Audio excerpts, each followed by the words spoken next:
అర్థం చేసుకోకపోవటం. రోమా పత్రికలు అంటాడు కదా, వినుట వలన విశ్వాసము కలిగిద్దండి. వినుట వలన ఏం కలిగిద్ది? విశ్వాసం కలిగిద్ది. అంటే ఇప్పుడు విశ్వాసంలో బలహీనులుగా ఉండాలంటే కారణం ఏంటి?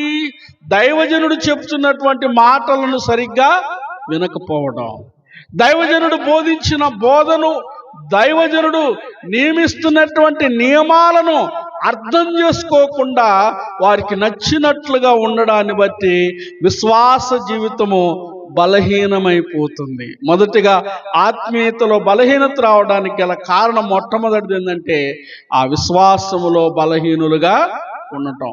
ఎందుకు విశ్వాసంలో బలహీనత వస్తుంది అమ్మా? విశ్వాసంలో ఎందుకు బలహీనత వస్తుంది? సరిగ్గా నీవు వినకపోవడం.